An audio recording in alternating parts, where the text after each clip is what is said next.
You don't feel lost, but you don't feel arrived either. You're not who you used to be, but the life you're building hasn't fully shown itself yet. That space right there, the quiet tension, the waiting, the pressure that's not confusion, that's the in-between. And most people panic there. They rush, they settle, or they sabotage what's forming. If this finds you in that season, listen closely. This isn't hype. This is clarity. Today isn't about motivation for a moment.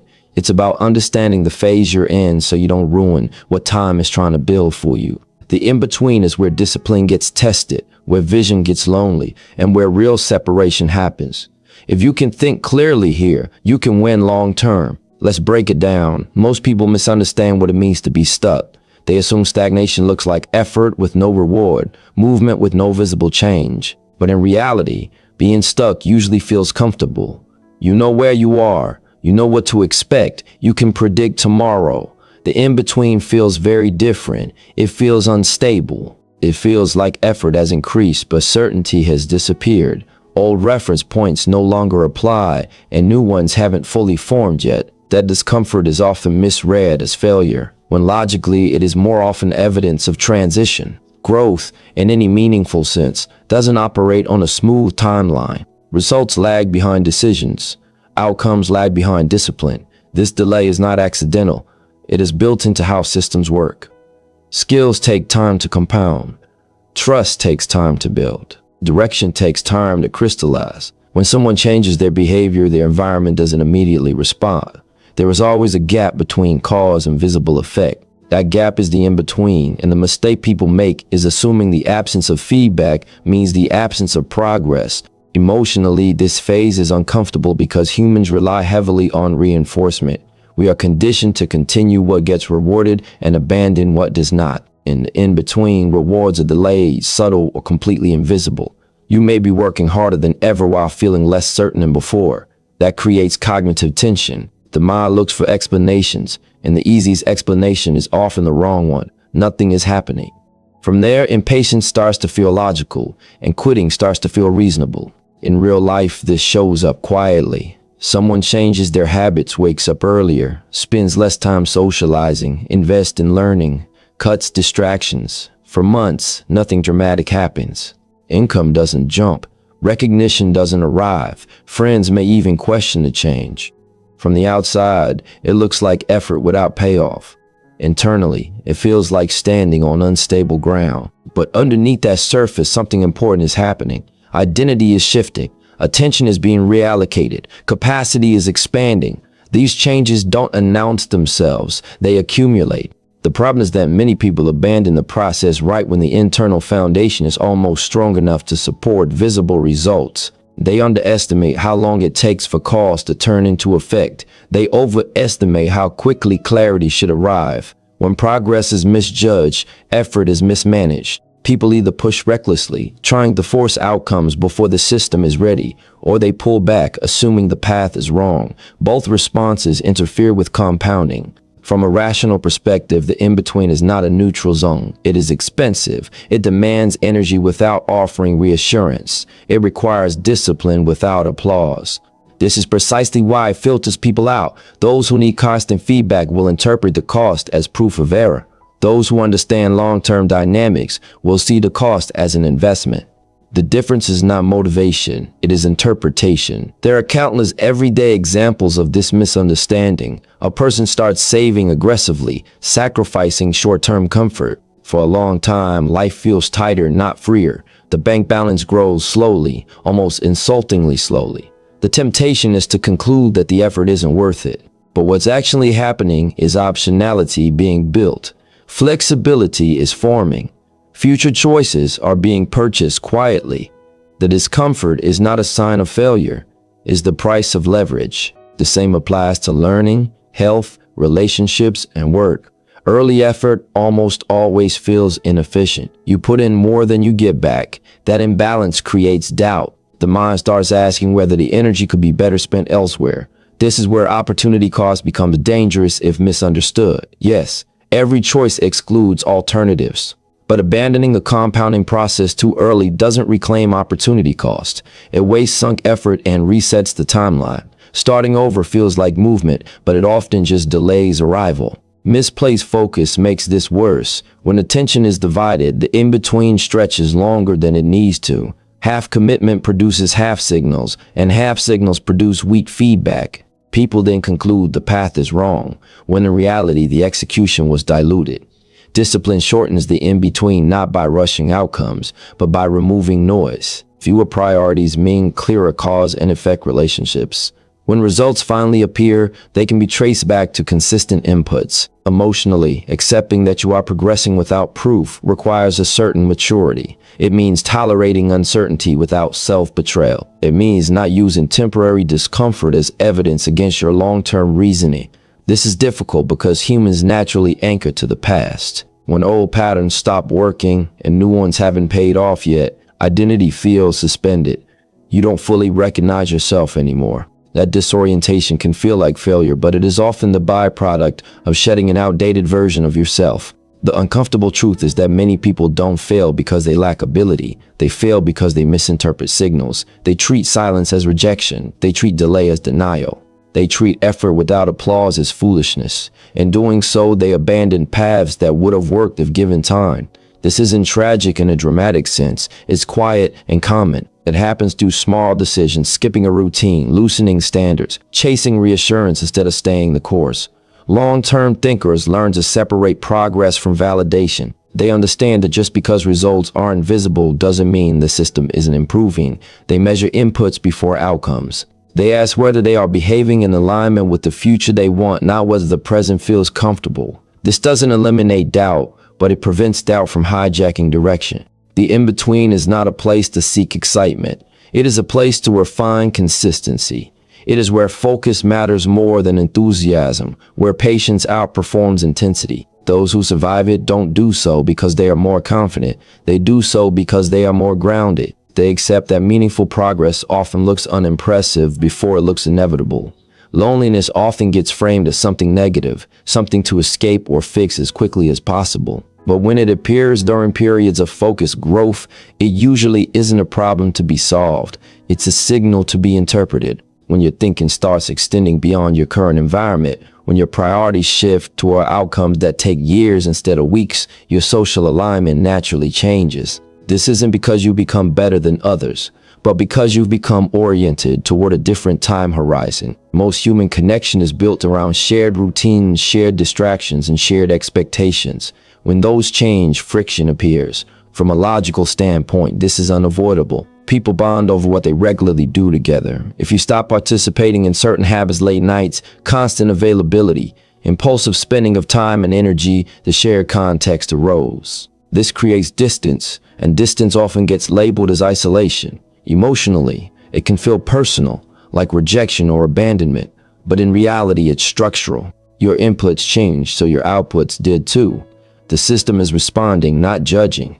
This space becomes uncomfortable because humans are social by design. Approval and belonging once served as survival tools. Being part of the group meant protection. Standing apart meant risk. That wiring hasn't disappeared, even though the environment has changed. So when vision pulls you away from the familiar, the nervous system reacts. You may feel guilt for not showing up the way you used to. You may feel pressure to explain yourself, to justify why your priorities have shifted. This is where many people compromise their future to soothe their present discomfort. In everyday life, this compromise looks small. You delay a routine to avoid disappointing someone. You share plans too early to feel understood. You stay accessible when you should be focused. None of these decisions feel catastrophic in isolation, but over time they create divided attention, focus leaks, energy gets fragmented. The very vision that requires solitude to develop becomes diluted by constant negotiation with other people's expectations. There's a quiet pattern that repeats itself. Someone starts aiming higher or thinking longer term. Initially, they talk about it openly, hoping for encouragement. What they often receive instead is skepticism, humor, or polite indifference. Not because others are malicious, but because unfamiliar ambition threatens established norms. It forces comparison. It introduces uncertainty.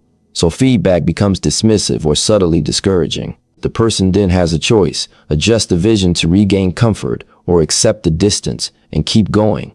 The trade-off here is rarely acknowledged honestly. Choosing comfort preserves connection but limits growth. Choosing growth risks connection but preserves direction. Neither option is free. The cost of ambition is often paid up front in solitude, long before it's reimbursed with results. This is why loneliness in this phase feels so sharp. You are paying a price for something that hasn't arrived yet, with no guarantee it will. From a cause and effect perspective, seeking validation too early creates dependency. When external reassurance becomes few, progress becomes fragile. If encouragement fades, effort fades with it. On the other hand, learning to operate without applause strengthens internal standards. You begin measuring days by adherence to process rather than reaction from others. This shift is subtle but powerful. It moves control inward where it's more stable. There are quiet examples of this everywhere. The person who studies while others relax and gradually stops being invited because they often decline. The one who saves aggressively and feels out of place during casual spending conversations. The one who leaves a familiar routine and notices that messages slow down. None of this is dramatic. It's just the natural consequence of misaligned priorities. The mistake is interpreting these consequences as evidence that something is wrong. Misplaced focus makes this phase harder. When someone tries to maintain every relationship at its previous intensity while also pursuing a demanding vision, exhaustion follows. Time and energy are finite. Every yes costs something. Opportunity cost doesn't just apply to money. It applies to attention. Spreading yourself thin to avoid loneliness often leads to shallow progress and lingering dissatisfaction. You don't move far enough in any direction to feel grounded. Discipline in this context isn't about cutting people off harshly. It's about restraint. It's about understanding that not every relationship can accompany every version of you. Some connections are seasonal. Some are built around who you were, not who you're becoming. Letting them loosen isn't betrayal. It's realism. Holding on too tightly often does more damage than allowing space. Emotionally, this can feel cold. It can feel like you're becoming distant or detached. But distance doesn't have to mean indifference. It can simply mean prioritization. When you stop over-explaining, when you move quietly, it's often because you've learned that unfinished work is fragile. Exposing it to too many opinions introduces noise. Silence protects clarity. There's also an uncomfortable truth about loneliness in this phase. It reveals how much of your identity was supported externally. When that support recedes, you're left with yourself. Your routines, your discipline, your thoughts. This can be unsettling, but it's also informative. It shows you what remains when external validation is removed. For long-term success, this is a necessary audit. Those who endure this phase learn to differentiate between isolation and alignment. Isolation feels empty and stagnant. Alignment feels focused, even if it's quiet. The presence or absence of people isn't the key factor. The direction of your effort is. When your actions are aligned with their long-term values, solitude becomes less threatening. It turns into space for thinking, planning, and execution. Over time, something interesting happens. As results slowly emerge, relationships recalibrate. Some people return with renewed respect. Others remain distant. New connections form around shared values rather than shared convenience. But none of that should be the goal. If companionship becomes the primary objective, vision weakens. The sequence matters. Focus first, outcomes later. Loneliness in this phase is not a flaw in the process. It's part of the cost structure.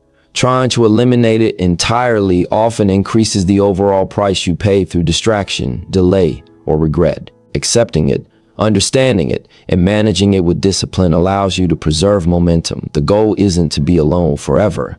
It's to be alone long enough to build something solid enough to share. Most people like to believe their best work comes from feeling motivated, clear, and inspired. It's a comforting idea because it places responsibility on emotion rather than structure. If you feel good, you act. If you don't, you wait. The problem is that real progress doesn't operate on emotional schedules.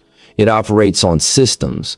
In the in-between, moods fluctuate constantly, often without clear reason. If action depends on emotional readiness, output becomes inconsistent, and inconsistency quietly erodes outcomes. From a rational standpoint, mood is one of the least reliable inputs you can build a life on. It's influenced by sleep, nutrition, stress, comparison, uncertainty, and dozens of factors outside your control. Habits, on the other hand, are repeatable behaviors anchored to time, environment, and decision rules. When habits are in place, action requires less negotiation.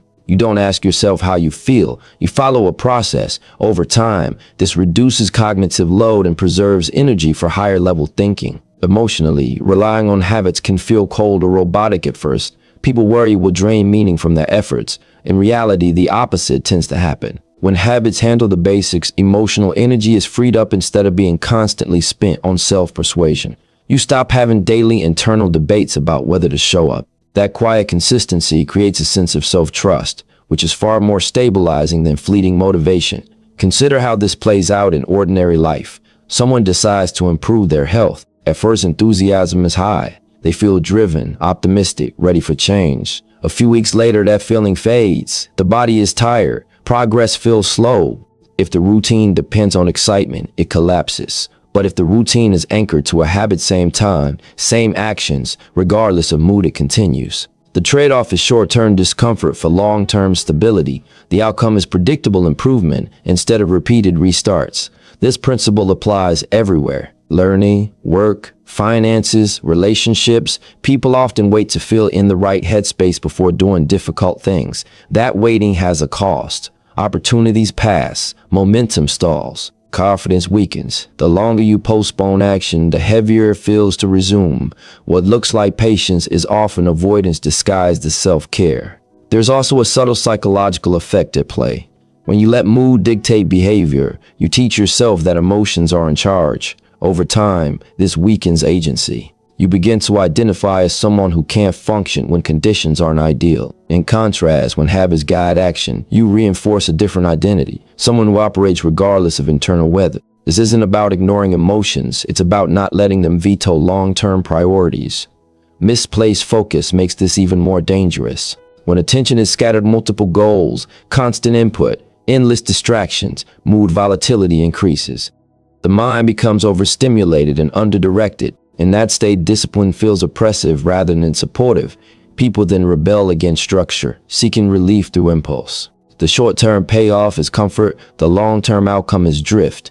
Opportunity cost shows up here quietly. Every day you skip a small necessary action because you don't feel like it. You pay with delayed results. One missed workout doesn't matter much. A pattern of missed workouts does. One day of unfocused work is recoverable. A habit of distraction compounds in the mediocrity. The damage isn't dramatic, it's cumulative. That's why it's easy to ignore until the gap between effort and outcome becomes undeniable. There's an uncomfortable truth beneath all this. Habits reveal priorities more honestly than intentions do. People say they value growth, stability, and freedom. Their routines often tell a different story. Time goes where structure exists. If there's no structure, time flows toward the easiest option. This isn't a moral failing, it's human behavior. Systems shape outcomes more reliably than willpower. In the in-between, this becomes critical because external structure is often minimal. No one is checking your progress. No one is enforcing standards. The absence of oversight exposes how dependent you are on mood. Some days you feel capable, others you feel lost. Habits create continuity across those fluctuations. They act as a bridge between who you are today and who you're trying to become. There are everyday examples of this playing out unnoticed. The person who writes only when inspired, produces sporadically, and remains frustrated. The person who writes at the same time each day produces steadily, even if some days the work feels flat. Over time, the second person improves faster, not because they feel better, but because they practice more. Skill doesn't care about mood. It responds to repetition. This doesn't mean habits should be rigid to the point of self-punishment. The goal isn't perfection, it's reliability. A habit done imperfectly still preserves momentum. A habit skipped entirely resets it. People often abandon routines because they can't meet their own ideal standards. That's another form of emotional decision-making. Sustainable habits are designed to function on low-energy days, not just peak ones. Discipline here is often misunderstood. It's not about force, it's about design. You reduce friction for the behaviors you want and increase friction for the ones you don't. You arrange your environment so the right action is the default. This reduces dependence on mood altogether. Over time, this creates a quiet confidence. You know that even on unremarkable days, progress will still occur. The emotional payoff for this approach is subtle but significant. Instead of riding emotional highs and lows, you experience a steadier sense of direction. You stop interpreting bad days as personal failures. You see them as part of the process. This reduces self-criticism and increases resilience. Ironically, motivation often returns once momentum is established, not before. Divided priorities undermine this entire system. When you try to chase too many goals at once, habits compete. None of them get enough repetition to stick. Mood then fills the gap, deciding which goal gets attention on any given day. The result is scattered effort and slow progress. Focus simplifies habit formation. Fewer targets mean clearer routines. Clear routines mean less emotional negotiation. Long-term thinkers understand that habits are not about controlling the future. They're about controlling today. You can't guarantee outcomes, but you can guarantee inputs. When you consistently control inputs, outcomes become more predictable. This is not exciting. It doesn't feel heroic. It feels ordinary. That's why it works. In the in-between, where feedback is limited and uncertainty is high, habits act as a stabilizing force. They keep you moving when emotions would prefer comfort. They protect progress from internal volatility. Over time, they turn effort into identity. You stop asking whether you feel like doing the work, because doing the work is simply what you do. There's a wide gap between being curious about improvement and being committed to it, and most people underestimate how large that gap really is. Curiosity feels productive. It involves reading, listening, talking, and imagining a different future. Commitment, on the other hand, is quieter and less flattering. It requires action without reassurance, effort without novelty, and repetition long after excitement fades. The in-between exposes this difference with uncomfortable clarity, because it removes the external markers that curiosity feeds on and leaves only the question of whether you will continue when nothing feels new. From a logical perspective, early enthusiasm is cheap. It costs little to feel interested in a new direction. Anyone can imagine better outcomes, talk about plans, or briefly adjust their behavior. The real cost appears later, when progress slows and the work becomes repetitive. This is where curiosity often exits.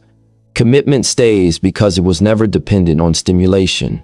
It was anchored to a decision, not a feeling. Human behavior follows a predictable pattern here. At the start of a new pursuit, attention is high and feedback is immediate. Small changes produce noticeable differences. Over time, the rate of visible improvement slows, even though the effort required increases. This is not because the approach stopped working, but because the gains are now incremental rather than obvious. Many people misinterpret this shift. They assume the opportunity is peaked and start scanning for the next exciting option. This is how long-term outcomes get quietly abandoned. In everyday life, this shows up constantly. Someone begins learning a skill and makes rapid progress early on. Encouraged, they talk about it often. When improvement becomes subtler, more technical, frustration appears. Practice feels less rewarding. Instead of refining fundamentals, they jump to something new. The trade-off is temporary relief from boredom in exchange for permanent mediocrity. Over time, this pattern repeats, leaving a trail of half-developed abilities and unmet potential.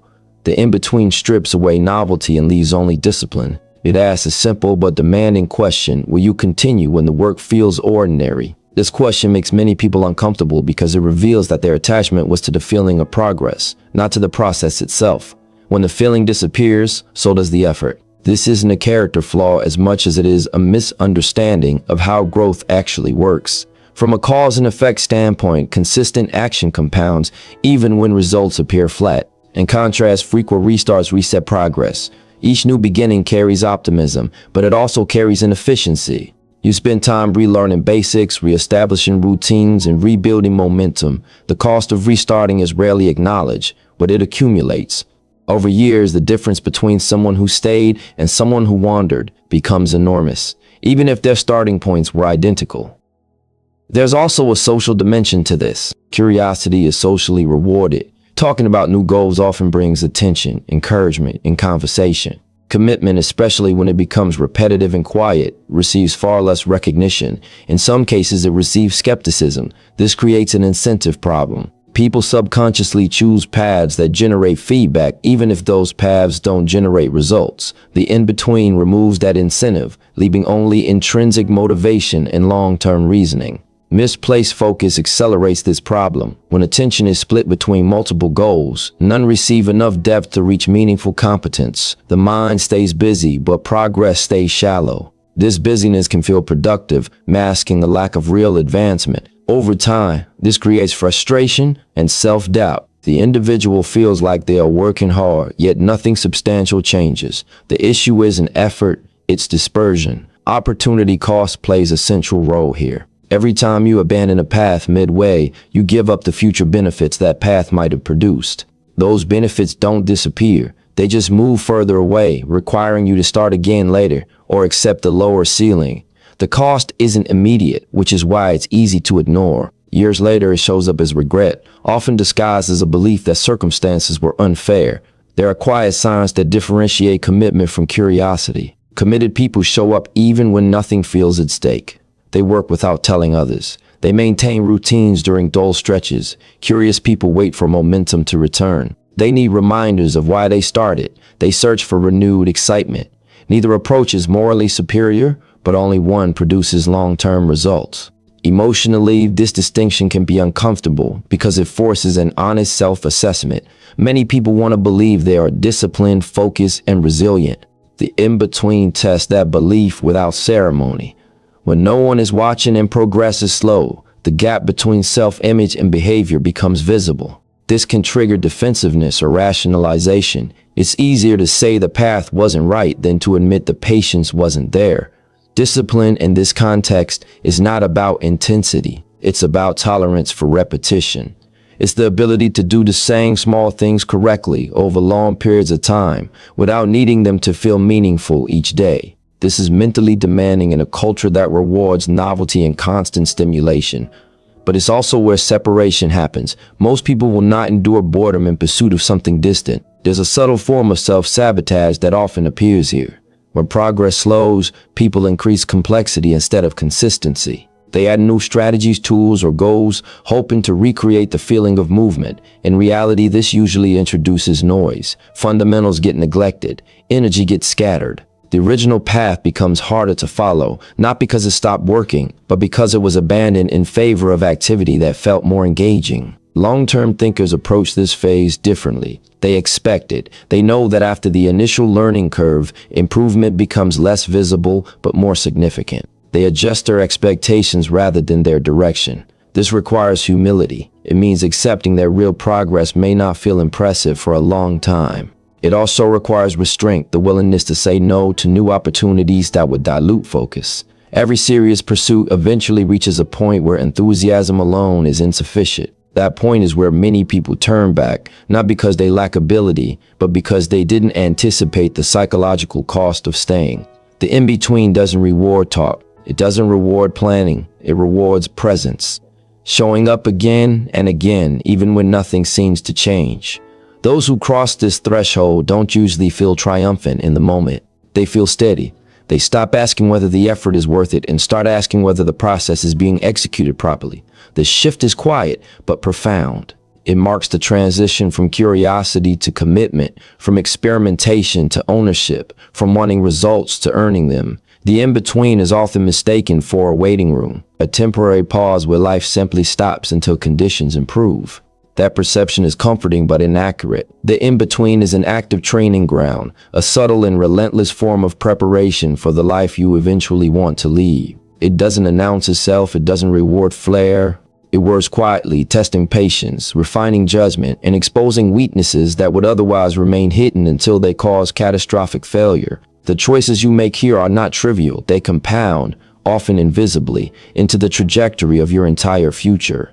At the most basic level, this phase exposes the gap between what you want and who you are. Desire is cheap. It requires no effort, no sacrifice, no consistency. The in-between forces you to confront the reality that the life you imagine cannot be obtained without reshaping yourself to earn it. If your habits, your discipline, your decision-making, and your capacity for focus are insufficient, the opportunities you seek will arrive and slip past. This is a reality few want to face because it implies that there is work to be done on yourself before the world becomes easier to navigate. Observing human behavior, this is exactly where most people fail. They want results without enduring the discomfort required to create them. They want recognition without the invisible hours of preparation. They want opportunities without the prior investment in skill, reputation, or understanding. The in-between exposes that shortcut thinking is costly. every choice to avoid sacrifice, every compromise of standards, every shortcut in discipline represents an opportunity cost that grows silently over time.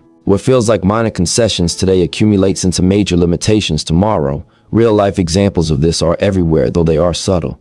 The employee who talks about advancing in their career but skips early morning preparation, avoids reading beyond the immediate job tasks, and neglects consistent skill building finds themselves passed over when a critical promotion arises. The athlete who dreams of elite performance but refuses to put in the repeated drills, the consistent conditioning, the disciplined recovery will never handle the pressure of competition when it matters most. The entrepreneur who envisions a thriving business but shortcuts research, neglects fundamentals, or lets distractions dictate their schedule will face failure, not because the market was unforgiving, but because they were unprepared for the realities of scaling effort into outcome. This is where cause and effect thinking becomes indispensable. Every choice, how you spend your time, how you manage your energy, how you maintain focus, has consequences that may not be immediately visible, but are inevitable. When you prioritize convenience over discipline, you trade immediate comfort for delayed regret. When you maintain standards during periods of isolation,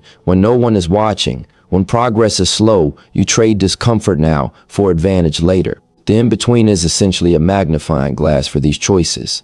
It makes invisible trade-offs visible if you are paying attention. Emotionally, the in-between is heavy because the work is often unseen and unappreciated. This is a feature, not a bug. Humans naturally seek validation, applause, and social proof. When none is available, you are forced to anchor your motivation internally. The person who cannot tolerate this discomfort will either quit or shortcut. The person who accepts it gains clarity, patience, and self-reliance. The practice of working in silence cultivates the very qualities that future success demands: resilience, consistency, and the capacity to act regardless of external reward. Everyday life offers quiet illustrations. Someone may spend years mastering a craft, accumulating knowledge, experience, and judgment that cannot be rushed. Friends and peers may see little change because the process is incremental. To outsiders, it may appear as though nothing is happening, but the reality is that foundational capabilities are being established. The difference between enduring this phase and abandoning it is often the difference between mediocrity and mastery. The trade-offs are not dramatic. They are small, continuous, and compounded, often invisible until the moment of leverage arrives. Misplaced focus or divided priorities quietly destroy outcomes in this phase. Every distraction represents a small withdrawal of energy from preparation. Social obligations, fleeting pleasures, or scattered ambitions fragment attention. When the mind is overextended, the capacity to absorb complexity, handle pressure, or recognize opportunities diminishes. The in-between magnifies these weaknesses, not to punish, but to reveal whether your intentions are aligned with your future. Long-term thinking is essential in this context. It's not enough to seek immediate confirmation or quick wins. The person who invests in themselves quietly, methodically, and consistently during the in-between creates options for the future that are otherwise unavailable. They develop patience, judgment, and the ability to navigate ambiguity. These capabilities are rarely measured or recognized until a situation arises where they are critical. When opportunity appears, it will not reward charm or luck alone. It will reward preparation that was unseen and uninterrupted. Sacrifice is a central, often uncomfortable reality here. Choosing to dedicate time and attention to invisible preparation means foregoing alternative pleasures and diversions. The choice is simple in principle but difficult in practice. You cannot maximize all options simultaneously. Every hour spent building competence, every choice to prioritize discipline over ease, every effort to endure discomfort is an investment. Every hour wasted in distraction or procrastination is a cost that compounds silently against you. Understanding this opportunity cost is what separates those who succeed in the long term from those who do not. Human behavior reinforces the difficulty of this phase. The mind naturally seeks feedback, reward, and progress signals. When these are absent, doubt creeps in. People question their direction, their capacity, and even their worthiness. The in-between tests your ability to maintain faith in the process itself rather than the immediate validation of outcomes. It is here that character is revealed, quietly and without fanfare. This testing is deliberate in the sense that the challenges you face are exactly the ones that prepare you for the larger demands ahead. Observation shows that most people underestimate the power of preparation during the in-between. They overvalue visible achievement and undervalue the accumulation of readiness. They seek the moment when conditions are perfect, not realizing that the readiness they require is developed precisely in imperfect conditions.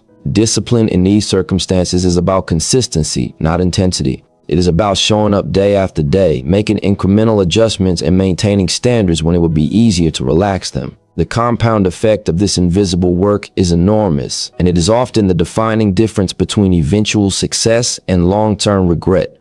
Every choice in the in-between carries weight. How you spend energy, how you manage attention, how you accept responsibility, how you endure discomfort. All of these contribute to whether the life you want emerges or remains an aspiration. The invisible work creates leverage. When the right moment arrives, those who prepare quietly are able to execute at a level that would be impossible without the groundwork. Those who abandon preparation, compromise standards, or allow distractions to dominate are left scrambling, often blaming external circumstances rather than recognizing the internal gaps.